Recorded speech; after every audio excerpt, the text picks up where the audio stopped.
MMA fighting here, standing in front of the fabulous Welcome to Las Vegas sign here on the Strip. My name is Jose Young. Joining me is Petesy Carroll. Petesy, welcome to Las Vegas. Oh, thank you very much. Now, we're not going to talk gambling. We're not going to talk shows. We're going to talk fist fighting, and a very specific fist fighting event. The return of Conor McGregor is upon us. UFC 246 is right around the corner. Petesy, if anyone's going to talk about Conor McGregor, it has to be you. You've been covering him pretty much since he was a teenager. So the narrative that I don't want to say pushing, but the narrative that you've been telling me that the Irish aren't as excited, the fans aren't as excited for the return of their champion, former two-weight division champion, Conor McGregor. So after witnessing the ceremonial weigh-ins, after feeling out fight week, do you stand by that statement? Yeah, but I mean, it's Conor McGregor. He's the biggest star the organization has ever seen. Like, even today, we're in there. Okay, there's not as many Irish people, but it's still a hell of a lot more energetic than any other event you're going to go to within the UFC. He's still definitely the biggest star on the roster. I just feel as though this needs to act like nearly a factory reset to allow him to build that momentum once again. Sure. You know, we haven't got a win in a while. He needs to get that winning momentum back, and I think he can rebuild, and we're going to see even more Irish people coming to Vegas again if he can build off that again. Now, we just did wrap up the ceremonial weigh-ins. There was energy in the crowd. The crowd took a little bit to get there, to fill in the seats. You were kind of pointing out the empty seats before the fighters even got there. Uncharacteristic compared to UFC 189, UFC 194, even UFC 229, where they could fill out like the T-Mobile Arena or the MGM Grand, where it just felt like this big fight feel. But the fans did show up in the end. What did you make of the ovation Conor got? And Donald Cerrone. I mean, both fighters, massive fan favorites. I'm on record saying I think Donald Cerrone is one of the few fighters that has an established fan base big enough to rival Conor McGregor, where he might have fans that will boo Conor and vice versa. So what did you make of the atmosphere in that arena at the weigh-ins? Yeah, I mean, they both got a big pop, as was expected. I felt like, you know, Conor just felt good to be back there again. I felt like he was really taking the time to soak up the moment. He paced the stage twice. I felt like just taking a look up at the crowd. You know, I did feel like they got huge pops. Again, maybe not the size of the ones in the MGM Grand when he's fighting Mendez and stuff, and they've sold out the arena for the weigh-in, but certainly still huge pops. You can feel the anticipation growing, and really all week. I felt like last week, you know, there wasn't a lot of hype, but this week it's really started to grow. I'm noticing people from back home asking a lot of questions about the event, whereas last week it nearly felt like it wasn't happening, you know what I mean? So it's really built up this week. And speaking specifically of the fight, the fight in the octagon, take out the hype, take out the promotion, all of that. What are you expecting from Conor McGregor? We haven't seen him since, I believe, October 2018 when he lost to Khabib Nurmagomedov. Since then, he's been in a lot of hot water back home in your home of Ireland. I didn't know if he would ever even come back, period, like let alone be able to fight, enter the United States. There were a lot of questions surrounding Conor McGregor. We're not even talking about weight classes. We're just talking about fighting in general. But we are here. Conor's on weight. He is fighting. He is in the United States. All those questions are put to bed. The only thing left is, what do we see when the octagon door actually closes? Yeah, and I mean, there's a lot riding on this when you really think of it. Like Jorge Masvidal told us at his mezcal party that you know, he thinks it's the biggest fight, like possibly ever, that the UFC can put on. I don't know about that, but I absolutely believe it's the biggest fight they can put on right now. I mean, even when you look at the numbers from this week, Masvidal's his press conference is doing more than anyone else. This guy has all the juice. He has all the momentum at the moment. But it's also, the thing about Conor coming into this, it feels different than the Khabib fight, because, you know, and Conor's come out and he said it himself, the Khabib camp was a bit different, you know, to say the least. To say the least. But we were hearing these things in Ireland, and, you know, it didn't sound like the normal camp we'd expect. But this time, everything I heard was very precision, very regimented. And I think you can see that in him. The way he's acted all week, he's put his best foot forward. You know, he seemed to be a really respectful guy. And I think he's made a conscious effort to do that after all the ugliness that surrounded UFC 229. Because a lot of the Irish people, they were put off by that. So I think he's done a great job of showing his sportsmanship this week. So you're saying him partnering up with Tony Robbins is paying off?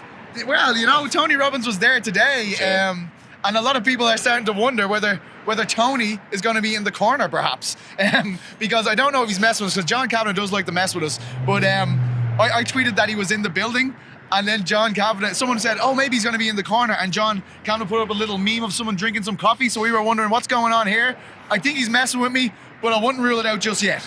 So what are you expecting in the actual fight when Cowboy Cerrone and Conor McGregor lock horns? I think it needs to be vintage McGregor. I think it really does to really whet the appetite of the public for that Masvidal fight. I think he needs one of his signature KOs. Look, we're blue in the face saying it. This is a perfect style matchup really for Conor McGregor against Cerrone, who has struggled with the pressure fighter with the big left hand. That is the quintessential style of Conor McGregor. So I feel as though it is the right fight for him to get back winning. But again, if he doesn't do it in the way everyone expects him to do it, I feel like a lot of people are going to be asking questions, right? Yeah, I think the only way Conor McGregor can come out victorious while taking the L is if we get another classic fight. Like, say we have another Conor Diaz 2, where it's just back and forth war. Both men are bloody. Conor's on crutches. Donald Cerrone's being carted off. But Donald Cerrone gets his hand raised. The narrative's going to be, well, Conor showed heart. Conor came back after all these months. He left on his shield, this and that. I think even if he loses a fight like that, it's a win in the eyes of the fan. If he goes out there and just gets melted in 30 seconds, and I'm not saying that'll happen, that's the worst case scenario of him. If he loses a bad decision, like just 50-44 across the board, I think that's even worse. We were talking on the live stream. There is no footage or picture of him just getting melted, knocked out, just lying in a pool of his own blood. That would be an awful case scenario for him too, because then people can point to that, like, look, Conor is mortal. He's not tapped out. The referee isn't saving him. There's not a cut. Donald Cerrone took his soul, if you would. So I don't know what to expect. Of all the fights I've covered in a long time, there's so many outcomes and there's so many different questions that can come from those outcomes. Like, Conor loses, we have these questions. Conor wins, we have these questions. But then what if he wins like this as opposed to like this? Like, what if he wins but it's a terrible fight as opposed to a 45-second knockout? There's a lot of stuff. There's a lot riding on this fight. There is, but I mean, as Casey Lydon pointed out to us earlier on, we're talking about Henry Cejudo v. Jose Aldo now. Yeah. I mean, Jose Aldo. Oh, excuse me. We're doing that to annoy you at this stage. But I mean, he's right in a way. Conor's definitely the biggest commodity that the UFC have. What's to say a loss for him won't result in a title shot? I mean, this is what we're dealing with at the moment. Sure. It's crazy. I don't like it, and I don't think he's going to come away with a defeat. But I mean, what's to say that a defeat won't result in a title shot for Conor? Because that's what we're talking about. Usman, the BMF title, and Khabib. And I think we're both in agreement that if Conor does lose, the Nate trilogy is still there. That's a big money fight, no matter if he's on a win or a loss. Both men would be coming off losses, so a trilogy fight could be there. But then again, we're talking about Yoel Romero's getting a title shot. He's lost 3 of his last 4, 2 to Robert Whittaker, and then he just lost to Paulo Costa. Now he's fighting Israel Adesanya for the middleweight championship of the world. So all bets are off for the UFC in 2020. But official prediction for Conor McGregor versus Donald Cerrone. My official prediction is a second-round knockout for the Notorious, and let the carnival begin again, I'd say. I couldn't have put it any better myself. I'm also predicting second round TKO. I don't think it's going to be a flash knockout. In my mind, it plays out similar to the Darren Till fight, where Darren Till kind of stalks Cowboy against the fence and then just eats him with like a straight left, follows up with some strikes, and that's a wrap. Conor McGregor does say he wants to get rounds, so he wouldn't mind going 5 rounds. We're both in agreement this is going 5 rounds, right? Yeah, I don't think so. I think if it goes to the later rounds, Conor's in a lot of trouble, to be honest. Cerrone's very good in the later rounds. He's got slick submissions. And this fight card as a whole has really been compared to a boxing match, a boxing fight card, where it's one big fight and then a lot of important fights, but not big money fights. So outside of the main event, are there any other fights you're really keying in on? Well, I mean, we should mention that today Brian Kelleher came backstage and he was looking for some crystals. We gave the man some crystals. Only hours later, he was brought and pushed up to the main card due to Alexa Grasso missing weight. So, of course, I'm looking forward to seeing what the crystals do for Brian Kelleher tomorrow when he faces a proud representative of Team Crystal, rocking the pyrite necklace out there. Beautiful. As soon as he gets bumped up to the main event, he tweets, "You put on pyrite, you make a pay-per-view main card." So, keys to victory, wear pyrite. Damn right if it's pyrite. And he's taking on Ode Osborne. I don't want to throw him under the bus, but there are a lot of fantastic matches. We're both in agreement that the Andre Fili versus Sadiq Youssef is a wildly exciting fight. Andre Fili Max Holloway says Andre Fili has hit him harder than anyone else he's ever fought. Sadiq Youssef has really been one of the up-and-coming superstars or potential title contender at featherweight. Holly Holm versus Raquel Pennington, Part 2 in the co-main event. The Crochet Boss, who's 8-3, was 10 years old when his opponent Alexei Oleinik made his pro MMA debut. The return of Anthony Pettis for the lightweight division champion Diego Ferreira.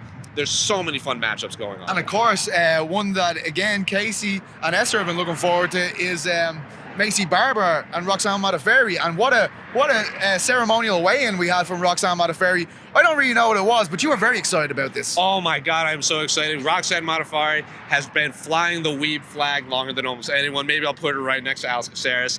She was hinting at something big for the ceremonial weigh-ins because she usually comes out with the Super Saiyan wigs, which I don't have to explain to you any farther. Of course. But today she came out with a Super Saiyan wig. She put on the M in her forehead, rocked the fantastic Majin Vegeta cosplay. Of course, I was going to say that. I was going to say, like, I don't have to explain to you what that is, but I was absolutely thrilled to see that up on stage. And outside of that, this veteran versus prospect fight is awesome. Like, I know Casey Leiden, our cameraman, loves these type of fights, but Roxanne Modafferi told me that she's been training martial arts longer than Macy Barber's been alive. It's crazy. She's forgot more techniques than Macy's learned. So, and Macy Barber says she wants maybe 2-3 more fights before title shot. If she goes in there and finishes Roxanne Modafferi, that's 3 straight finishes. She's 4-0 in the UFC, 3-0 at flyweight. It's hard not to say she wouldn't be on a short list for a title shot.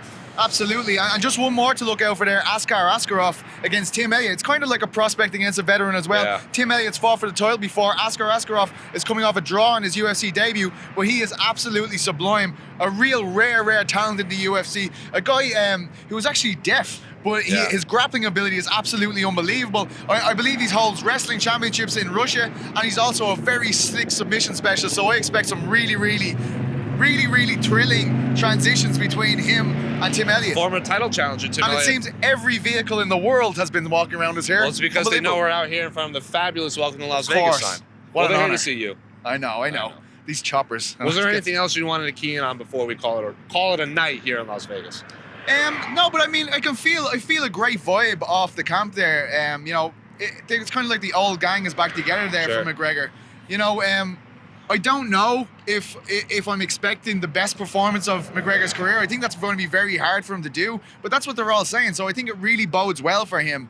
But again, the story has become nearly too much about Conor. It's about Conor's redemption. And I feel like Cerrone's nearly flying under the radar a little bit, you know what I mean? So who knows? I mean, it's not completely beyond the realms of possibility that he goes in and shocks the world here. Because I know we won't be too shocked. The guy has more wins than anyone else. More wins, more finishes, more head kick knockouts, more knockdowns. Like, Donald Cerrone is either one or in the top 5 for every single UFC record. And the narrative that he never wins the big one, I get it. I know our cameraman doesn't agree with us, but the records are there. You can't argue with facts. So Donald Cerrone winning is not out of the question at all. And it suits him, the fact that Conor is wearing all of the spotlight. I know. You know, it so absolutely suits him. He's like, this is great. Yeah. Oh, Conor's brilliant. 5-round fight too. He excels in rounds 4 and 5. He hates 3-round fights because he says like round 2 and 3 is when he starts to get going, and by a 3rd round and the 3-round fight's about to be over. So 5-round fight suits Donald Cerrone wonderfully. The problem is he's fighting the fastest starter, and he's not. He's oftentimes a very slow starter. That's another key storyline to key on. He's absolutely going to have to be on his P's and Q's earlier on. There's no doubt about that. But I feel like it's going to be a very interesting contest. For as long as it lasts, you know, these are 2 of the biggest personalities we have in the game. So I really do feel like it's going to be an enjoyable fight. Now, before we wrap up, Petesy, I do have to give you one last thing. We've been talking about it a lot. I didn't get to give it to you on the A side. So, oh my God. All the way from our friend Jessica. She has mailed me a personalized bag of crystals along. Whoa. Oh, what's in here? Is this pyrite? There is some pyrite in there. Oh my God, I can feel its energy. There's 3 other crystals along with a breakdown of what each crystal does. So, Petesy, Carroll, welcome to Team Crystal officially.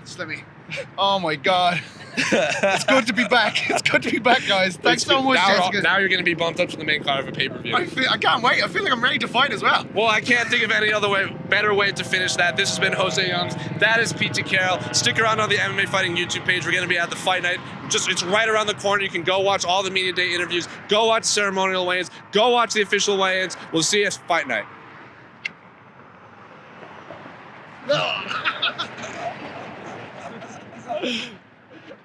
Get him!